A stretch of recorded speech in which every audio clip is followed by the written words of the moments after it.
Hi friends, welcome back to Shruti Vennela channel. మళ్ళీ మా చెట్టుకి గులాబీ పువ్వులు అయితే పూస్తున్నాయి. కొంచెం పెద్దదైతే ఇంకా ఎక్కువ పూస్తాయేమో. ఇప్పుడే కొంచెం ఎక్కువ పూస్తూ ఉన్నాయి. ఇంకా పక్కన చెట్టు ఏదో అర్థం కావట్లేదు, ఏదో మొక్క అయితే వేసాను. ఇది మందార చెట్టు.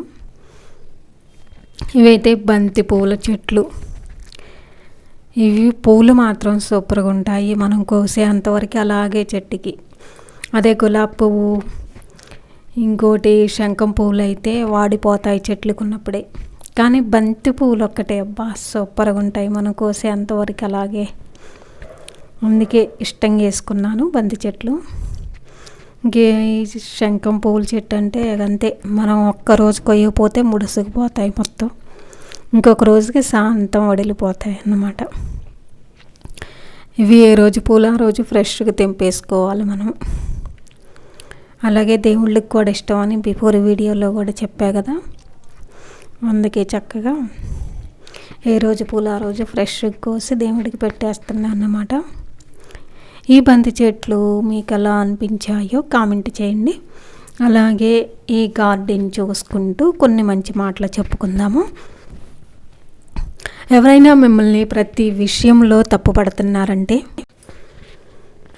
వాళ్ళకి మీరంటే ఇష్టం లేదని. ఒక మనిషికి ఇంకొక మనిషి ఇష్టం లేకపోవడానికి రెండు కారణాలు. ఒకటి డబ్బు, ఇంకొకటి అవసరం. ఏ రిలేషన్లోనైనా ఒక మనిషితో ఒక మనిషికి మనస్ఫూర్తిగా అభిమానం ఉండాలంటే అది మంచి మనసు ఉంటేనే. లేకపోతే ప్రతి ఒక్క రిలేషన్షిప్ కూడా డబ్బుతోనే ముడిపడి ఉంటుందని నా అభిప్రాయం.